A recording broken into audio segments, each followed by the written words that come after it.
തിരുവനന്തപുരം നെയ്യാറ്റിൻകര നൈനാക്കോണം കാവിൽ ശ്രീ ഭഗവതി ക്ഷേത്രത്തിൽ മോഷണം. കാണിക്ക വഞ്ചി കുത്തി തുറന്ന് 15,000-ഓളം രൂപ കവർന്നു.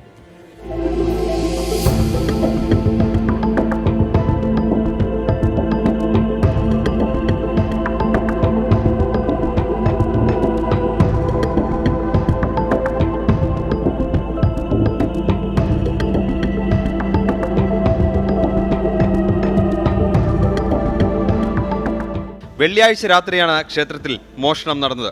പാൻസും ഷർട്ടും ധരിച്ചെത്തിയ കള്ളൻ കാണിക്ക വഞ്ചി കുത്തിപ്പൊളിക്കുകയായിരുന്നു. ക്ഷേത്രത്തിന്റെ ശ്രീകോവിലും ഓഫീസും കുത്തിത്തുറക്കാൻ ശ്രമം നടന്നിട്ടുണ്ട്. മോഷ്ടാവിന്റെ ദൃശ്യങ്ങൾ CCTVയിൽ നിന്ന് കിട്ടിയിട്ടുണ്ട്. നെയ്യാറ്റിൻകര DYSPയുടെ നേതൃത്വത്തിൽ അന്വേഷണം ആരംഭിച്ചു. 15,000 രൂപ നഷ്ടമായെന്ന് ക്ഷേത്ര ഭാരവാഹികൾ അറിയിച്ചു.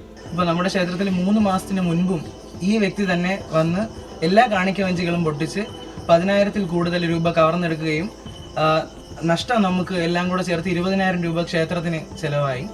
അതും കൂടാതെ ഇപ്പോൾ കാണിക്ക വഞ്ചി പൊട്ടിച്ച് 5,000 രൂപയിൽ കൂടുതൽ എടുത്തിട്ടുമുണ്ട്. അപ്പോൾ ഇതിന് പെട്ടെന്നൊരു നടപടി സ്വീകരിച്ചില്ല എന്നുണ്ടെങ്കിൽ അതൊരു വലിയ പ്രശ്നത്തിലേക്ക് മാറും. 3 മാസം മുൻപും ഇതേ ക്ഷേത്രത്തിൽ മോഷണം നടന്നിട്ടുണ്ട്.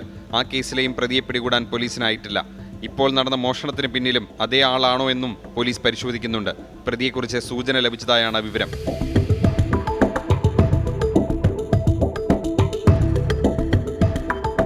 24 തിരുവനന്തപുരം.